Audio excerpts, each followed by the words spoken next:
15h-16h, Cyrielle Sarah Cohen, du lundi au jeudi. Bonjour à toutes et à tous et bienvenue sur Radio J. Ravi de vous retrouver pour une heure d'émission ensemble avec mon invité, voix de radio. Vous l'avez entendu sur RMC, vous l'avez entendu sur Europe 1 ou vu sur BFM Business dans plusieurs émissions dédiées aux entreprises françaises. Aujourd'hui et en avant-première, la journaliste Raphaëlle Duchemin nous présente son ouvrage Toulon, de l'ombre à la lumière, le Var de 39 à 45, un livre de témoignages et de récits de résistants varois sous l'occupation nazie, un livre disponible à compter de ce lundi 16 juin et publié aux éditions Sylvana Éditorial. L'occasion, comme toujours, de découvrir notre invité et ce, en direct sur Radio J. 15h-16h, Cyrielle Sarah Cohen. Radio J. Bonjour Raphaëlle Duchemin. Bonjour Cyrielle. Bonjour je suis très heureuse de vous recevoir à l'antenne. On est en direct et je n'ai pas pour l'habitude de mentir, donc on va tout dire. La dernière fois que j'ai pu travailler pour une radio et pour un présentateur ou une présentatrice, c'était pour vous. Donc je suis très émue et très heureuse que vous soyez une de mes invitées aujourd'hui et que vous ayez accepté de l'être. L'émotion est partagée, je crois que peut-être que ça s'entend, en tout cas si on nous voit, ça se voit. Merci beaucoup d'être mon invité alors aujourd'hui, Raphaëlle Duchemin, pour bien sûr découvrir votre actualité, mais aussi, puisque c'est l'ADN de cette émission, tenter de savoir un peu qui vous êtes au-delà de ce que vous faites. Pour ce faire, je vous demanderai 3 mots pour vous décrire, vous diriez lesquels ? Je dirais franche, je dirais varoise et je dirais optimiste. Optimiste.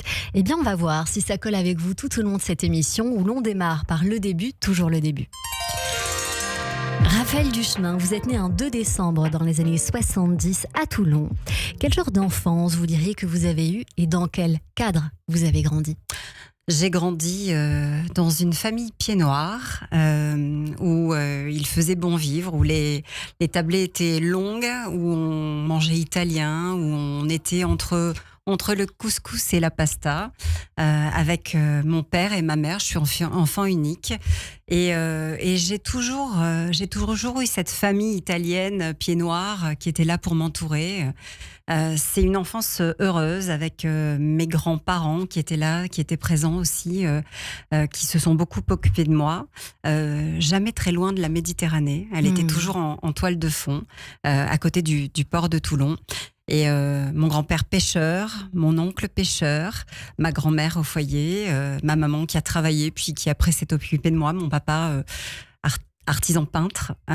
Voilà, c'était une famille assez simple, mais qui m'a toujours donné des valeurs et qui m'a toujours inculqué les choses simples de la vie, les choses essentielles.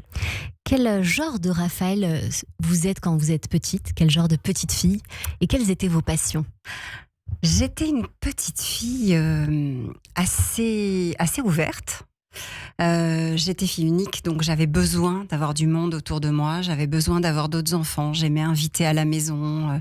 Mais j'avais des grands moments de solitude où je m'enfermais dans ma chambre, où je pouvais avoir notamment à l'adolescence, des grands moments de mélancolie. J'écrivais énormément de poèmes. J'aimais me retrouver toute seule, énormément lire, pour essayer de comprendre le monde qui m'entourait, parce que depuis ma plus tendre enfance, j'ai toujours voulu être journaliste. C'était pour moi, quand j'ouvrais le journal, je me disais c'est ça que je veux faire, parce que c'est une manière d'expliquer aux gens ce qu'ils ne comprennent pas. D'être un peu une sorte d'interprète, une sorte de traductrice, donner des clés comme ça de compréhension et de lecture aux gens. Je trouvais que c'était un beau métier. Et c'est le métier que vous allez choisir parce que vous allez faire des études à l'École supérieure du journalisme de Paris. Vous allez obtenir votre diplôme à 22 ans. Vous commencez alors votre parcours dans les stations locales de Radio France, notamment à Toulon. Racontez-nous ces premiers pas, ces débuts avec le micro. Alors les premiers pas, c'est effectivement à Radio France, et je vais vous raconter une anecdote.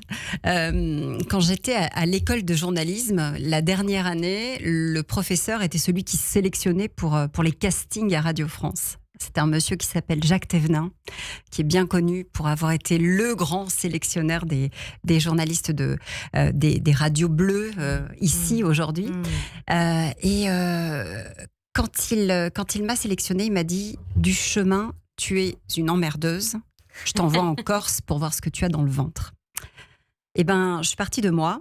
Et quelques années plus tard, j'ai été embauchée en Corse. Donc voilà, c'est là que j'ai fait mes débuts et où j'ai fait aussi mes premières armes, sans mauvais jeu de mots, parce que commencer sa carrière de jeune journaliste en Corse au moment de l'assassinat du préfet Erignac, en pleine vague nationaliste, attentat, nuit bleue, c'était compliqué. C'était compliqué, mais vous vous en êtes sorti.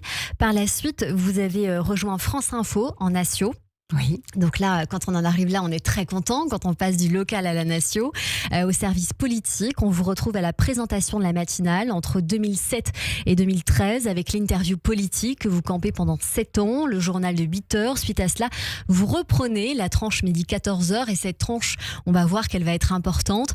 Vous partez ensuite pour RMC en tant que rédactrice en chef du matin. Vous présentez encore une fois les journaux de 6h à 9h dans Bourdin Direct, ce qui vous permet de devenir aussi joker de Jean-Jacques Bourdin sur RMC et BFM TV le matin. Quel souvenir vous gardez de cette dernière période ou peut-être de cette grande période de votre vie de matinalière ? C'est une période importante et vous avez raison de le souligner, Cyrielle, parce que quand j'attaque à France Info le midi 14h, il va y avoir les attentats de Charlie. Et pour moi, c'est un tournant. C'est un tournant parce que je suis maman depuis peu. Et je comprends qu'il y a un avant et un après. Oui. Les choses vont plus être pareilles. Je vais plus pouvoir exercer mon métier de la même manière. Et ça va me poursuivre en fait. Les années suivantes, les années vont être difficiles. On est effectivement à RMC, où on a de l'antenne en direct, où on a des gens qui témoignent, où on a les attentats de Nice, où il y a des choses comme ça qui s'enchaînent. Et où je prends cette violence, où j'ai du mal en fait à m'en extraire. Oui. Et je fais un peu l'éponge et je vais garder en fait toute cette douleur en moi et à un moment donné j'ai envie de passer à autre chose. C'est ce qu'on appelle le hard news, le tout info, à un moment donné où l'information, on a la sensation qu'elle ne s'arrête jamais. On arrive au travail, elle est là, on rentre chez nous, on allume la télé, elle nous poursuit. C'est vrai qu'on a souvent tendance à poser cette question aux journalistes qui font ces métiers encore aujourd'hui dans le quotidien. Comment vous vous préservez ? Comment vous vous prémunissez de toute cette information très dure ? Aujourd'hui, avec le recul, Raphaël Duchemin, quand vous regardez les chaînes d'information, déjà, les Tout Info, quel regard vous en avez peut-être par rapport à votre époque ? Est-ce que vous êtes contente de l'avoir quitté ? Je suis contente parce que je suis passée à autre chose et que c'est bien aussi de laisser la place à d'autres. Et puis je pense que je l'écrivais ce matin sur un réseau social en réaction à des propos d'un autre journaliste. Je disais... J'ai l'impression qu'on vit dans un monde de l'infobésité, c'est un mot qui est beaucoup employé, mais qu'on ne prend plus le temps de faire la part des choses, on ne prend plus le temps d'aller au fond des dossiers, on ne prend plus le temps de se rappeler de l'histoire, de comprendre les choses, de savoir d'où elles viennent et pourquoi elles arrivent. Et j'aimerais qu'on réapprenne aux jeunes à mettre un petit peu de distance avec l'information, à comprendre ce qu'ils lisent et pas simplement à prendre ce qui est écrit sous leurs yeux pour argent comptant. À prendre de la hauteur. Est-ce que vous trouvez que les réseaux sociaux sont un moyen de faire cela ou au contraire, ça peut être aussi un piège ? Puisque là, à l'Assemblée nationale, en ce moment, il y a des influenceurs qui sont auditionnés par une commission d'enquête, par exemple. Je pense que c'est les deux, vous avez raison. Il y a du bon, il y a du moins bon. On trouve de très bonnes choses sur les réseaux sociaux. On trouve des enseignants qui aident les jeunes à comprendre des cours qu'ils ne comprennent pas. Mais on trouve aussi du très mauvais. Je pense qu'il faut mieux encadrer. Je pense que les réseaux sociaux ont leur responsabilité et qu'il faut qu'ils en prennent conscience. On ne peut pas dire et faire n'importe quoi et cet espace-là est peut-être un espace de liberté, mais comme les autres, il faut l'encadrer. Vous avez cité le mot liberté. Et pour moi, il est très intéressant parce que vous collaborez à des médias qui sont nécessaires aujourd'hui pour les femmes. Je pense à celui qui s'intitule Visible Média, que j'ai trouvé extrêmement juste, avec une façon de parler des femmes, de les rendre visibles, certes, mais en tout cas sur le conflit aujourd'hui qui intéresse énormément nos auditeurs, le conflit israélo-palestinien. J'ai trouvé les postes très très mesurés sur la condition des femmes de part et d'autre. Aussi Marcel le média. Est-ce que vous voulez nous parler de ces deux médias-là ? Je vous parlerai effectivement de ces deux médias parce que je pense qu'il y a toute une nouvelle génération de médias qui est en train d'émerger et que c'est important que ces médias prennent leur place. On a des médias, des grands médias, des médias mainstream, comme on dit aujourd'hui, qui dominent finalement l'actualité. Mais on voit qu'entre ces médias et des médias plus locaux, il y a un chemin pour autre chose, pour écrire d'autres choses, d'autres manières de raconter l'actualité. Ça veut dire aussi, et c'est important, qu'il y a des gens qui ne se retrouvent pas dans certains médias, ou dans ce qu'ils entendent, ou dans ce qu'ils voient, ou dans ce qu'ils lisent. Et il faut le prendre en considération. Marcel, c'est une porte ouverte sur des solutions. C'est un petit peu ce qu'on faisait à une certaine époque, Cyrielle, quand on travaillait à l'émergence d'entreprises qui sont porteuses d'un autre message, qui ne veulent pas simplement raconter la vie qui va mal, mais montrer que quand il y a quelque chose qui va mal en face, il y a des gens qui travaillent aux solutions. Les solutions, le local, ce sont les deux mots que vous avez employés. 2 ans après RMC, vous devenez journaliste, présentatrice et rédactrice en chef à Europe 1. Du petit matin, notamment Europe 1 Bonjour, diffusé de 5h à 7h. Pour avoir également travaillé sur cette édition, je sais très bien que c'est le local qui est vraiment mis en lumière de bout en bout. Suivi de la tranche midi et demi, 14h, puis midi 14h, midi 30 et puis 14h, où vous installez une émission très importante sur cette antenne, La France bouge. D'abord, avant de rentrer dans le détail ensemble, comment vous avez eu l'idée de cette émission-là ? Alors l'idée, je vais dire la vérité, de toute façon je ne sais pas faire autrement. L'idée, elle m'a été soufflée par Laurent Guimier, qui venait d'arriver à la direction d'Europe 1. Et qui m'a dit, écoute, tu vas être Pierre Bellemare des temps modernes. Je dis, mais c'est-à-dire, attends, faut que je m'achète une moustache. Il m'a dit, non, tu vas faire Vous êtes formidable, mais version année 2000-2020. Bon, donc j'ai dit, il faut que je trouve des gens formidables. Bah oui, c'est ça. Tu as 2 heures, ta carte blanche. Et je me suis dit, qui sont les gens formidables qu'on ne connaît pas et qu'il faut mettre en lumière ? J'ai pensé aux entrepreneurs parce que dans le petit matin, j'avais comme ça une petite chronique sur les entrepreneurs, les fameux gens qui se lèvent tôt. Et je me dis, ben oui, il y a plein d'idées formidables, il faut partager ça. Et j'ai commencé à co-construire cette émission avec l'équipe. Et je me suis dit, bah voilà, on va le tenter. Et puis ça a marché parce que je pense que ça répondait aussi à un besoin d'entendre d'autres récits et d'entendre qu'il pouvait y avoir des choses positives dans un monde qui ne va pas toujours très bien. Cette émission existe toujours. Elle est présentée désormais à 21h par Elisabeth Assayag. C'est un bébé qui continue de vivre, j'ai tendance à dire, et qui met en lumière, c'est important de le préciser, des entreprises, mais françaises. Voilà, on est dans du Made in France, des entreprises qui font bouger la France. C'est comme cela que vous en parliez à l'antenne, montrer une autre facette aussi de l'actualité. C'était la volonté de cette émission, avec ces travailleurs de l'ombre qui inventaient, qui innovaient, qui sont toujours à l'initiative partout en France de beaucoup d'idées. Et vous le savez, Raphaël Duchemin, on va le rappeler à nos auditeurs, on n'a jamais vu la France autant bouger que pendant le Covid. Nous étions ensemble et c'était fou. C'était fou parce qu'on avait installé nos studios chacune chez nous. Ouais. On travaillait de la maison et on avait comme ça des tonnes et des tonnes d'initiatives qui nous arrivaient sur nos écrans. On prenait les gens en direct au téléphone, qui avait l'idée de fabriquer un masque, qui inventait un spray, qui se disait on va penser aux poignées de porte pour pouvoir les désinfecter. Enfin, il y avait une vraie solidarité et dans ces moments assez douloureux finalement, ça donnait de l'espoir. Et combien de messages on a reçus à ce moment-là pour nous dire « Waouh, merci » parce que dans cet océan de mauvaises nouvelles, ça fait du bien de vous entendre.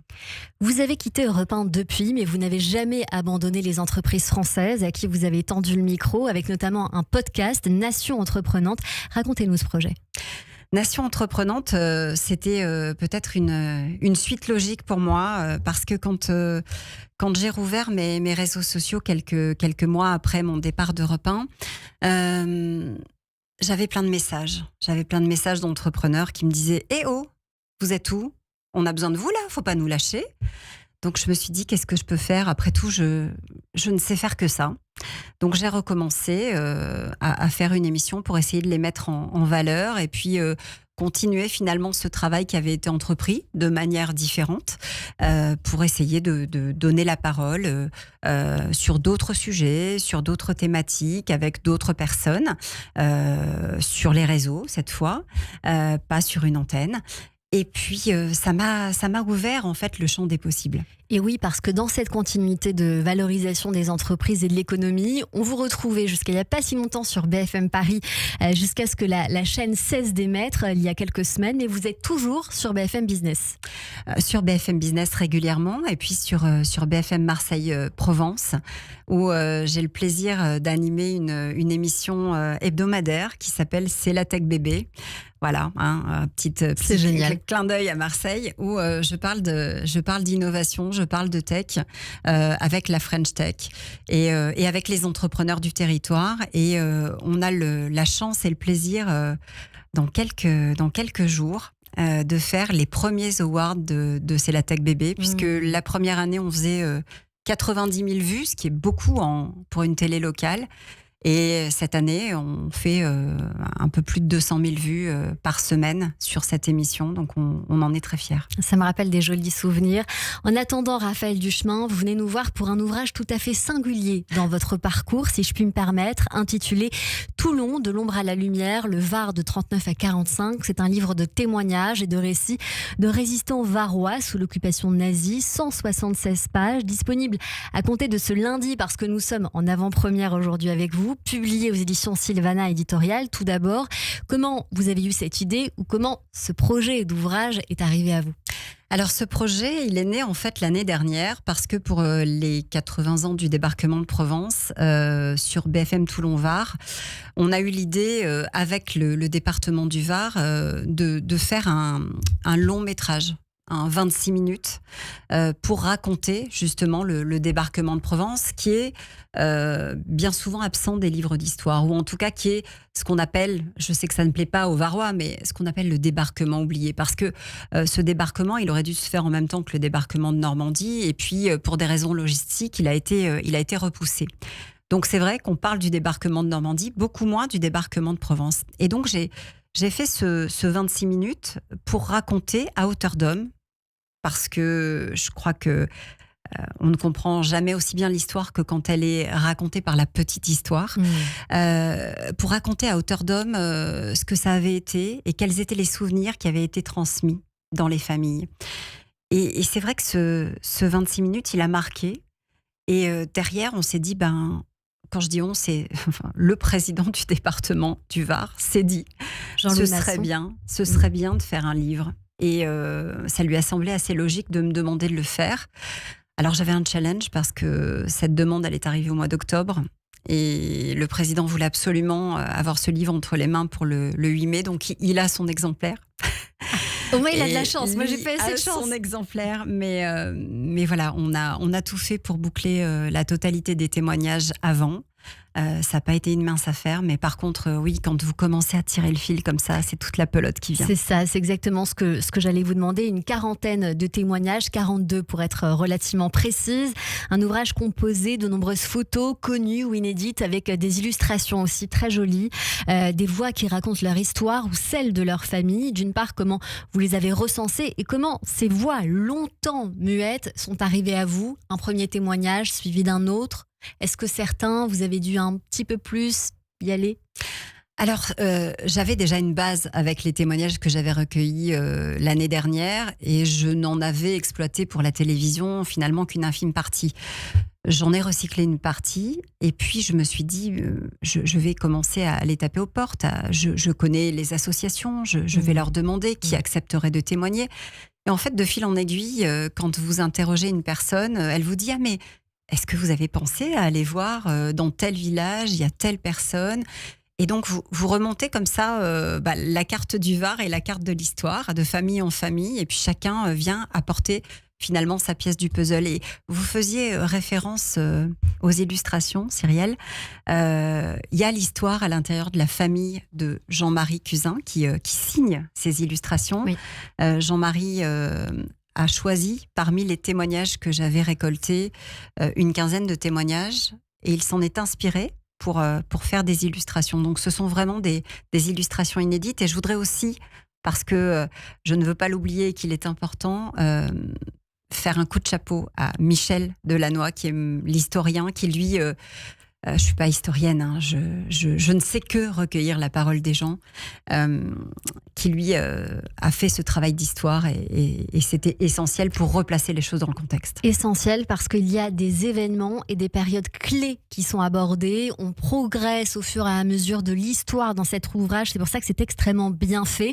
Entrecoupé de ces témoignages, on part de la mobilisation et la défaite française jusqu'à la conférence de Yalta et la place de la France parmi les vainqueurs. C'est dire si on retrace bien l'histoire et tout ce qui s'y passe.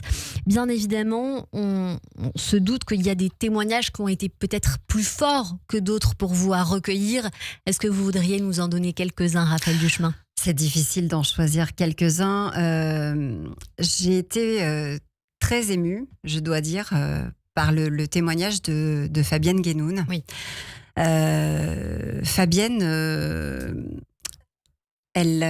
comment je vais expliquer ce que Fabienne m'a dit, parce que vous voyez, j'ai du mal à en parler tellement j'ai été touchée. Fabienne, elle est arrivée à Toulon un petit peu par hasard. Par amour ? Par amour. Elle y est arrivée par amour, sans véritablement savoir qu'il y avait une part de son histoire qui était là. Elle en avait vaguement entendu parler, mais elle ne se doutait pas de ce qu'elle allait découvrir. En fait, quelques années auparavant, elle était partie en Israël avec une amie, pas pour faire du tourisme, mais un peu parce que elle accompagnait un groupe, pour être tout à fait honnête.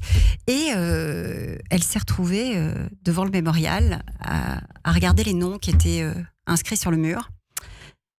Et elle a vu le sien.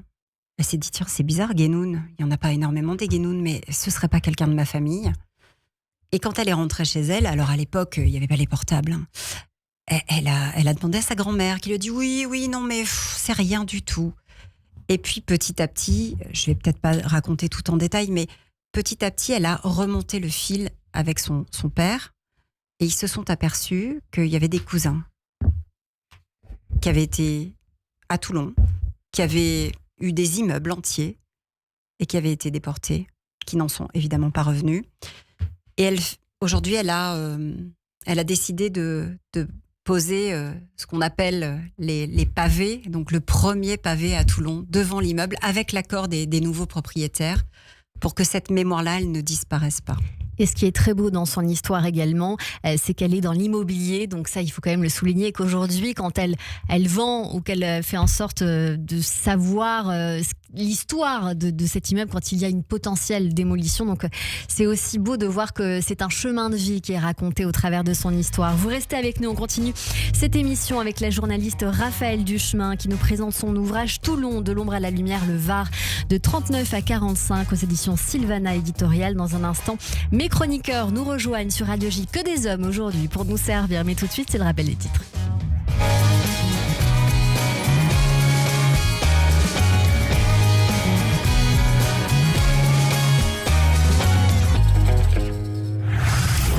Radio J. Cyrielle Sarah-Cohen.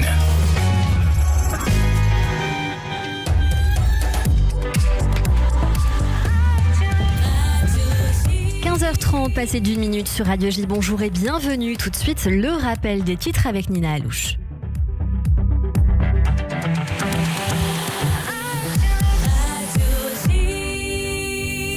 Bonjour Nina.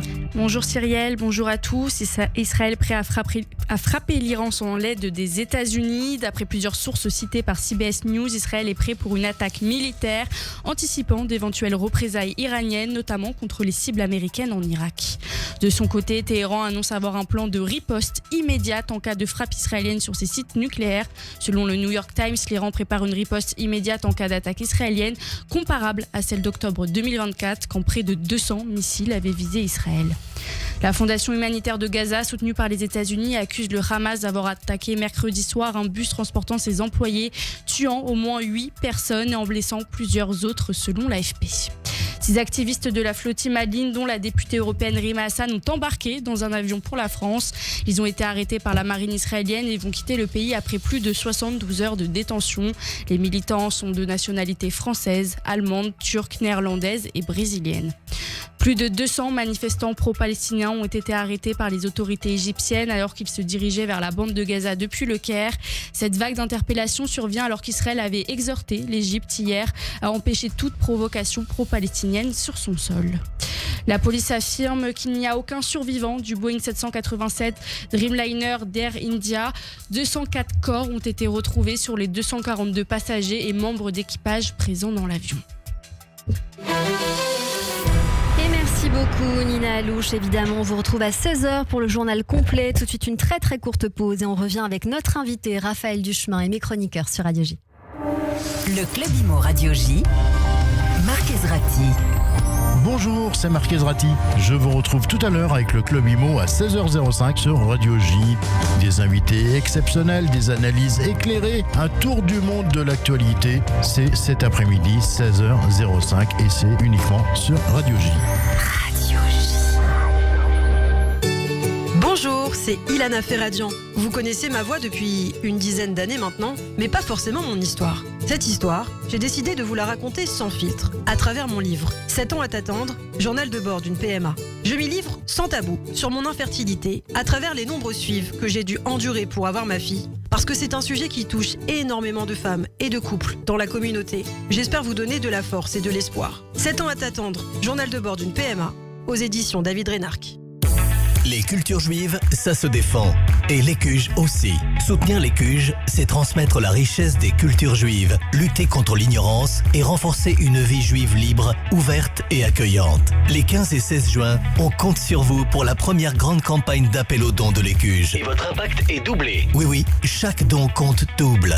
Alors rendez-vous les 15 et 16 juin sur allodon.fr/ECUJ. Facile, allodon.fr/ECUJ. Radio J.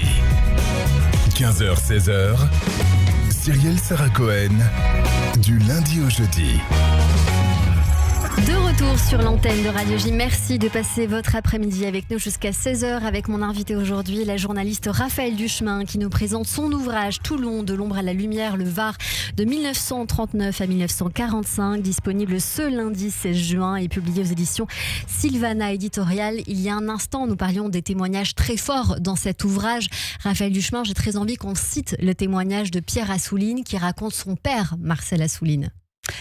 Oui, Pierre Assouline a gentiment accepté de m'écrire un texte parce qu'il n'avait pas forcément le temps, effectivement, de se prêter au jeu des interviews. Mais il raconte, et c'est le premier témoignage que j'ai mis dans ce livre. Il raconte, effectivement, qu'il a découvert par hasard, là aussi, l'histoire de son père. Son père ne lui racontait pas ce qui se passait, et c'est en feuilletant justement dans un rendez-vous littéraire, en feuilletant un livre, qu'il s'est aperçu qu'il y avait une photo avec son père. Il a reconnu son père, cigarette au bec, et il s'est dit mais c'est dingue. Il a acheté le livre, il l'a ramené, il a rien dit, il lui a donné. Et là, il a vu son père se plonger à l'intérieur et lire. Et c'est après que le père de Pierre Assouline a accepté de se livrer un petit peu, mais très peu, sur ce qu'il avait vécu. Pas forcément des moments très faciles d'ailleurs. Hein. Il en parlait de manière assez crue de cette guerre, parce que c'est aussi la réalité de 39-45. Voilà, il y a eu des moments extrêmement difficiles. Et moi, ce qui m'a frappée dans la totalité des témoignages, c'est que bien souvent, les gens se taisaient, les gens n'en parlaient pas, parce qu'une fois que c'était passé, c'était terminé, ça appartenait au passé. C'est ça. Beaucoup de témoignages d'habitants, de résistants, de soldats, de petits-enfants d'eux. Je suis un peu frappée par 2 autres témoignages. Celui de Bruno Falba, libraire, scénariste de bande dessinée, petit-fils de résistant, dont le témoignage figure dans le livre, avec celui de Pierre Mutin. 105 ans, l'un des derniers témoins du sabordage de la flotte à Toulon. Il faisait partie, je crois, du Vautour, un des 90 navires français coulés sur ordre, avec voilà, des images qui, 97 ans plus tard, le marquent encore. Il faut lire ce livre pour découvrir ce qu'il y a dedans. L'occasion pour moi de vous demander quelle est l'ambition de cet ouvrage aujourd'hui, Raphaël Duchemin. L'ambition de cet ouvrage, écoutez, il a... j'aimerais qu'il y ait une suite. J'aimerais qu'il y ait une suite parce que... Il y a encore beaucoup de témoignages, vous pensez ? Énormément.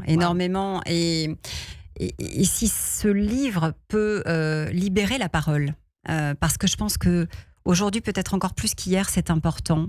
Quand on voit ce qui se passe sur la scène internationale, on s'aperçoit de l'importance de l'histoire. Il faut comprendre ce qui s'est passé pour pouvoir avoir une lecture de ce qu'on vit aujourd'hui. Et donner ces clés-là aux jeunes générations, c'est essentiel. C'est la raison pour laquelle on a fait ce livre en se disant il n'y aura pas un début et une fin. On peut l'ouvrir, on peut picorer un témoignage, passez-moi l'expression, le refermer, y revenir plus tard. Je suis un adulte, je suis un enfant, je peux le faire. J'ai des illustrations, j'ai des photos, c'est relativement court ou un peu plus long. Il y en a un peu pour tout le monde. Oui. Donc on peut aller comme ça choisir finalement. Il faut dire que pour avoir une discussion avec Stéphane Croce dans cette émission, qui est un spécialiste du sujet, qui a fait un film qui est sorti en salle avec Jean-Marie Montali, il me disait qu'il y avait encore 200 000 survivants de la Shoah dans le monde, donc on s'imagine qu'il en reste bien plus qu'on ne se l'imagine. Bien sûr, cet ouvrage, on se dit qu'il a une vocation d'apprentissage, mais aussi, est-ce que pour vous, et vous pourrez bien sûr me répondre à cela en même temps, Raphaël Duchemin, c'était une façon de rendre hommage à votre département du Var? Alors c'était une façon de rendre hommage à mon département et de remettre effectivement cet épisode de l'histoire dans la grande histoire. Comme je le disais tout à l'heure, c'est un débarquement qui est passé sous silence et pourtant c'est le débarquement des Français, des troupes françaises, des troupes coloniales, avec des vrais faits d'armes, avec d'ailleurs je crois que les historiens s'accordent là-dessus pour dire que c'est une des plus belles opérations militaires menée et réussie, puisque c'est véritablement cette mâchoire qui a permis de faire reculer l'ennemi et de repousser les troupes allemandes, les troupes nazies, et d'arriver jusqu'en Allemagne et d'arriver de reprendre cette place de vainqueur et de s'asseoir à la table des vainqueurs. Et puis, si vous me le permettez, 2 choses. Vous parliez de l'aspect pédagogique. Oui, parce que je crois savoir que cet ouvrage, le département va le distribuer dans les collèges, dans les lycées si c'est possible, pour que justement les jeunes s'en saisissent. Et hommage aussi à mes grands-parents, tout simplement, parce que mon grand-père René, du côté maternel, était sur un des sous-marins, le Casabianca, qui ensuite a réussi à fuir. Et malheureusement, je n'en ai jamais parlé avec lui. Et aujourd'hui, je le regrette. Et ma grand-mère, André, du côté de mon père cette fois, était en région parisienne et elle a fait le ravitaillement Paris-Toulouse à vélo. Et c'est pareil, j'en ai toujours entendu parler petite, mais j'étais trop jeune pour m'en préoccuper. Je me dis aujourd'hui, quel dommage de ne pas avoir enregistré ces témoignages, de ne pas les avoir écoutés, de ne pas les avoir fait parler. Ça manque en fait dans mon histoire. Donc vous nous engagez en vous écoutant en tout cas quelque part à faire la même chose, Raphaël Duchemin. C'est ce qu'on entend au travers de votre témoignage aussi que vous nous faites en cadeau aujourd'hui sur Radio J. Vous parlez de ces héros pour la plupart méconnus qui ont façonné la liberté et je vais dire à une époque. Je vais me permettre de dire cela parce que je vous pose la question suivante. Est-ce que vous pensez que l'on manque de héros et de justes aujourd'hui ? Je pense qu'ils sont là, les héros. Je pense que les justes aussi. Je ne suis pas certaine qu'on ait la capacité de les voir. C'est surtout une histoire de regard, parce que bien souvent, quand le temps passe, on s'aperçoit des choses. Mais quand elles sont sous nos yeux, c'est moins évident. Donc, tout à l'heure, je parlais de distance. Voilà, il suffit de prendre les bonnes lunettes, la bonne distance, et d'accepter de voir les choses d'un peu plus loin parfois que dans le flot des choses et dans l'actualité. Il faut accepter de faire un pas de côté. Et là, on s'aperçoit qu'il y a peut-être des voix qui s'élèvent, des gens qui disent ou qui font des choses et qui méritent peut-être ce titre de héros. Raphaël Duchemin, est-ce que vous trouvez que aujourd'hui, avec le recul que nous avons sur la Shoah, que nous avons appris de l'histoire, et si la réponse est plutôt mitigée, j'ai envie de vous dire, quelles leçons devrait-on en tirer ? Malheureusement, je ne suis pas certaine qu'on ait appris grand-chose. Quand on regarde ce qui se passe aujourd'hui, évidemment entre Israël et la bande de Gaza, mais pas seulement, parce que j'ai l'impression que un petit peu partout sur la planète, il y a des voix qui s'élèvent, des populismes, des extrêmes qui apparaissent. Et moi, ce qui me dérange, tout à l'heure je vous parlais d'optimisme, c'est ces incompréhensions. C'est ces incompréhensions entre les gens. J'aimerais tellement qu'on arrive davantage à se comprendre, à se parler et à apprendre de l'histoire et à mettre cette distance avec les choses. On a parlé de l'histoire, on va se la remémorer ensemble en allant au théâtre. Au théâtre. Bonjour David Schweger. Bonjour Cyrielle et bonjour Raphaël Duchemin. Bonjour. Pour réaliser ma chronique aujourd'hui et pour entrer en écho avec le livre de témoignages émouvants collationné par Raphaël, j'ai laissé mon esprit librement parcourir l'officiel des spectacles avec en tête ces signifiants attachés à l'histoire du livre de Raphaël. Sud de la France, résistance, nazisme, occupation, zone sud et pourquoi pas rafle, juif. Et ne voilà pas que mon regard a été attiré par un tout nouveau spectacle joué depuis le 2 juin dans un théâtre dont on a déjà parlé dans cette émission, mais dont on ne parle pas assez, le théâtre artistique AT20. Un petit théâtre parisien où œuvre Anne-Marie Lazzarini et sa troupe, ou devrais-je plutôt dire son groupe de recherche. Au centre de Paris, dans un quartier populaire, elle propose une programmation axée sur la découverte de grands textes classiques peu connus ou la création d'auteurs contemporains.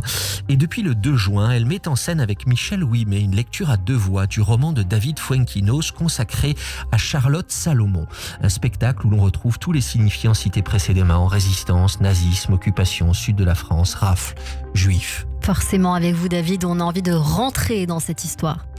Eh bien Cyrielle, dans ce spectacle sobrement appelé Charlotte, Anne-Marie Lazzarini propose tout simplement une mise en voix d'un roman qui retrace la vie de Charlotte Salomon, peintre allemande née le 16 avril 1917 et morte à 26 ans au camp d'Auschwitz en 1943. Entre ces dates se tisse une brève existence marquée très tôt par une tragédie familiale, la mort d'une mère dont Charlotte apprendra tardivement qu'elle s'est suicidée, et se dessine un itinéraire systématiquement contraint par la folie nazie. Mais entre ces dates aussi naît une artiste et son œuvre, lumineuse, fulgurante elle aussi. Depuis Berlin, où elle vit ses premières recherches et découvertes plastiques aux Beaux-Arts, jusqu'à Villefranche-sur-Mer, où elle se réfugie alors que de confession juive, elle subit avec sa famille l'exclusion progressive de toutes les sphères de la société allemande. Il ne reste qu'une solution, fuir. Elle sera accueillie dans l'ermitage méditerranéen d'une Américaine, Ottilie Moore, qui l'aide touchée par son talent. Charlotte sait que pour survivre, elle doit peindre son histoire, c'est la seule issue. C'est là qu'elle entreprend la composition d'une œuvre picturale sidérante, vie ou théâtre. Plus d'1 millier de gouaches et aquarelles, des centaines de pages de texte, des croquis annotés, des morceaux de musique sur des feuilles de calque composant une sorte de roman graphique avant l'heure, avec des couleurs créées seulement à partir du blanc, du rouge, du vermillon, du jaune moyen et du bleu outre-mer. Gardez-les bien, c'est toute ma vie, dira-t-elle à l'ami auquel elle les confie, peu de temps avant son arrestation. Un mot sur la mise en scène, David. Oui, Cyrielle, car comme dans les autres spectacles que j'avais déjà pu voir au théâtre artistique AT20, notamment un excellent spectacle sur les Lebensborn dont j'avais parlé ici, les choix des équipes travaillant avec Anne-Marie Lazzarini et les choix de la metteuse en scène elle-même sont d'une très grande sobriété, d'une belle simplicité, n'empêchant pas une esthétique soignée. Pour cette mise en voix, la scène est toute emplie d'étoiles de Charlotte Salomon. On découvre d'un œil nécessairement lointain son talent pour les couleurs, les gouaches, l'aquarelle, le fusain. Les acteurs sont pour ainsi dire tout entourés, tout nimbés au milieu de ces toiles de la présence si éphémère de Charlotte, mais si géniale et si décisive. Ces acteurs qui, livre à la main, rendent avec justesse la vie de l'artiste en restituant les mots de Fuenquinos, partis sur ses traces. En conclusion, je dirais à nos auditeurs de toujours tendre l'oreille quand ils entendent parler d'un spectacle au théâtre artistique Athévin, car les représentations, aussi bien que les nombreux débats et bords de scène qui y sont organisés après les spectacles sont de belle qualité. Comme l'est le spectacle touchant consacré à Charlotte Salomon, à laquelle donne voix la plume sensible et inspirée de David Fuenquinos. Allez donc à sa découverte et celle de la sublime et tragique vie de Charlotte pour bien démarrer l'été commençant par un spectacle inspiré. Et merci beaucoup David Schweger, ça nous a donné envie d'y oui. aller. Je rappelle que Charlotte, d'après David Fuenquinos, est mise en scène par Anne-Marie Lazzarini au Théâtre Artistique Athévin, 45 bis Richard Lenoir, Paris 11e. Cela se joue du mardi au dimanche à partir du 2 juin, donc cela a commencé et jusqu'en septembre. Merci beaucoup. Merci David. Allez, tout de suite, c'est l'édito de Madar. Le billet du jour. Et c'est l'heure de retrouver Samuel Madar, plus connu sous le nom de l'édito de Madar sur les réseaux sociaux. Bonjour Samuel. Bonjour Cyrielle, bonjour Raphaël Duchemin. Bonjour. Aujourd'hui, vous souhaitez vous adresser à tous les Français qui nous écoutent. La vraie question aujourd'hui, ce n'est plus de savoir si l'antisémitisme est en train de tuer la France. C'est de savoir quand les Français vont réagir. C'est quoi votre ligne rouge? Celle qui vous fera dire « là c'est trop ». Parce qu'honnêtement, on finit par désespérer. Que vous faut-il? En 2006, Ilan Halimi, enlevé, torturé, assassiné parce que juif. Pas de sursaut. En 2012, Toulouse, une école juive, des enfants abattus à bout portant. Rien. 2015, Hypercacher, des Français juifs assassinés parce qu'ils faisaient leurs courses avant Shabbat.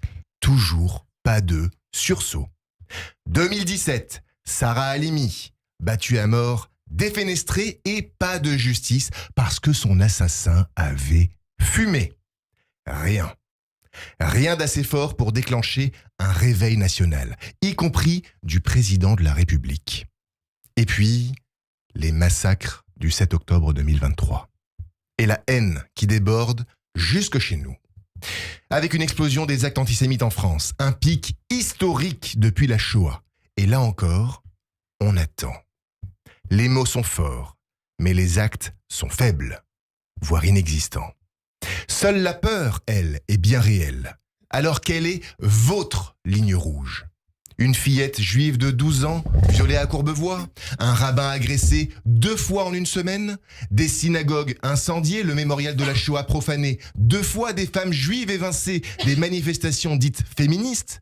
Des étudiants empêchés d'aller en cours, encerclés dans les facs? Un homme frappé dans le métro parce qu'il portait une kippa? Je pourrais continuer la liste longtemps. Très longtemps. Mais à quoi bon? Avez-vous simplement renoncé à être choqué? Parce que c'est bien ça le vrai drame. Tout ça est en train de devenir normal. Un climat, un bruit de fond, un quotidien toxique auquel vous vous êtes habitué. Mais pendant ce temps-là, des familles partent et elles ne font pas de bruit. Elles ne manifestent pas. Elles cherchent une école, un visa, une porte de sortie. Elles ne partent pas pour une vie meilleure.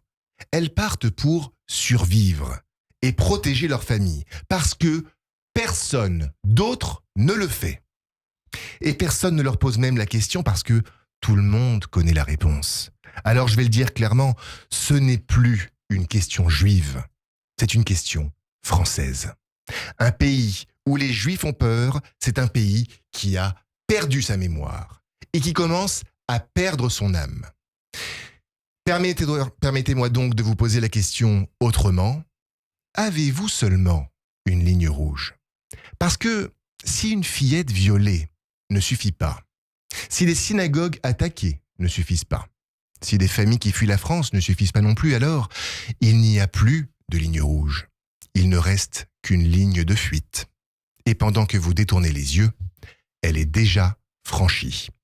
À vous d'agir. Merci beaucoup l'édito de Madar pour ce texte très poignant que l'on retrouvera évidemment sur nos réseaux sociaux, sur Radio J, sur Instagram, mais également sur les vôtres, l'édito de Madar. Forcément, je vous regarde, Raphaël Duchemin, peut-être une émotion. Oui, parce que tout est dit en fait dans cet édito et en vous écoutant, je repensais à ces personnes qui me racontaient comment elles avaient caché des Juifs pendant la guerre, comment elles avaient essayé de faire ce travail-là de protection. Et je me dis, mais voilà, une fois de plus, décidément, qu'est-ce qu'on attend ? On comprend quoi de l'histoire ?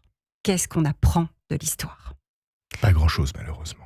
Merci beaucoup Raphaël Duchemin et merci beaucoup Samuel Madar. Tout de suite, c'est l'introspection sur Radio J. L'introspection. Oscar Wilde a dit « Parfois nous pouvons passer des années sans vivre du tout et tout à coup notre vie entière est concentrée dans un seul instant. » Essayons de faire cela maintenant avec quelques phrases, Raphaël Duchemin, pour recueillir un sentiment, une anecdote ou tout au mieux une émotion. La première, pensez-vous que nous avons tort d'avoir raison trop tôt ?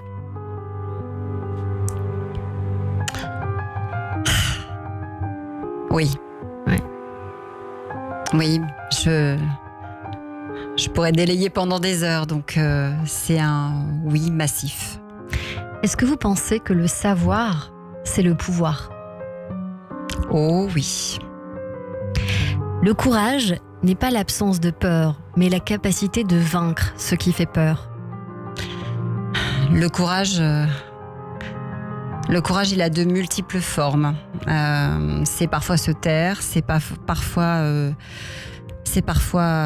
crier les choses, c'est parfois oser, c'est parfois faire semblant de ne pas comprendre, être plus intelligent que l'autre. Le courage, ça peut prendre différentes formes. Celui qui accepte le mal sans lutter contre lui coopère avec lui. Clairement. Je pense à cette phrase de Charles de Gaulle que vous avez écrite dans votre livre.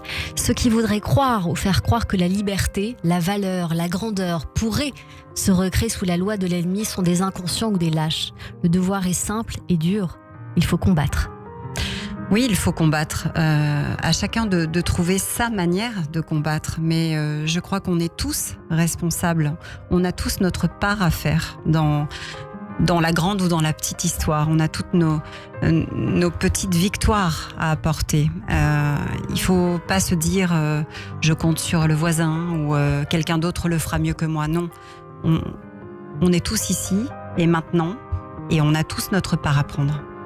Tout de suite, Raphaël Duchemin, c'est votre portrait sur Radio J. Le portrait psychologique. Radio J. Radio J. Nous avons 3 belles, jolies minutes avec vous, Christian Richomme. Bonjour Christian. Bonjour Raphaël. Bonjour. Vous nous avez donné 3 mots, franche, varoise et optimiste. Alors pour passer de l'ombre à la lumière, du flou à la netteté, vous révélez les âmes comme on révèle une photographie. Alors j'ai choisi de faire votre portrait comme on développe une photo argentique, en relevant chaque couche, chaque nuance, chaque zone d'ombre qui donne tout son sens à la lumière. Le premier acte, c'est le négatif. Parce que l'on ne voit pas ce qui est déjà là. On est fasciné par l'interstice de l'histoire, par les endroits qu'on ne regarde pas, par les vies anonymes, par les souvenirs tues. Comme un négatif, il faut un œil sensible pour deviner les formes, lire l'émotion dans le flou, capter l'écho du silence. Être discrète, mais capter ce que les autres ne disent pas. Cela vient peut-être de votre enfance, de cette grande table, de cette fille unique qui est avec une grande famille, pied noir et italienne, cette petite fille qui est ouverte, qui a besoin de communiquer, qui a besoin de comprendre les autres et qui a vécu des moments mélancoliques. Alors elle se rapproche, elle écoute et elle développe une empathie d'éveil, une attention à l'invisible. Ensuite, après le négatif, on passe à la chambre noire. Parce que c'est le lieu intime où les récits prennent forme. Votre micro devient un confident, votre parole une matière précieuse. Et puis vous êtes dans l'écoute sincère, dans le respect de l'émotion, dans le sens du cadre non intrusif. Un espace de confiance, des témoignages qui se développent sans crainte du jugement.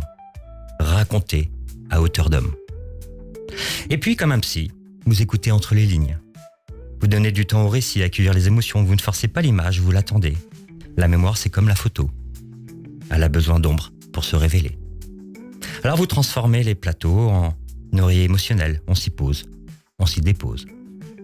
Et puis ensuite, il y a le révélateur. C'est ce qui fait surgir l'image humaine. Le rôle du journalisme, c'est un passeuse d'humanité. Vous faites surgir les visages, les histoires, les impacts émotionnels sur l'autre. Un rapport à la vérité. Et puis, vous avez un positionnement éthique. Votre côté franche, que l'on voit ici. Avec vous, la parole des résistants n'est pas anodine, c'est une braise. Vous soufflez doucement avec tendresse. Pour que ça devienne un album photo de courage vivant. Et enfin, on a le tirage final. Parce que vous ne faites pas que restituer, vous reliez les gens. Notre présent, pour que ça soit une boussole pour notre avenir. Et puis pour qu'il y ait cet esprit de transmission, cet esprit varoise, cette conscience citoyenne, cette foi en la pédagogie du témoignage. Alors pour finir, je veux dire que vous êtes une femme sans filtre, avec un cadre, celui de la justesse, de l'émotion vraie, du respect et de l'optimisme. Vous ne contentez pas de vous développer les images, vous déployez les âmes. Et vous apprenez que le passé, il ne faut pas l'oublier. Le tout, sans prendre la lumière et en nous orientant sur ce qui doit être vu. Merci beaucoup, Christian Reichaume, pour ce très beau portrait. Notre psychanalyste, auteur et thérapeute à Paris que l'on retrouve tous les jeudis sur Radio J. Radio J. Cyrielle Sarah Cohen. Merci beaucoup, Raphaël Duchemin, d'être venu nous voir pour votre ouvrage Toulon, de l'ombre à la lumière, le Var de 39 à 45 aux éditions Sylvana Éditorial dès lundi 16 juin. Merci d'être venu nous voir sur Radio J. Merci à vous de m'avoir reçu. Merci beaucoup et je donne rendez-vous à nos auditeurs lundi 15h avec le chef Grégory Cohen pour son livre Yella aux éditions Le Duc. Merci à toutes et à tous de nous avoir suivis. À lundi.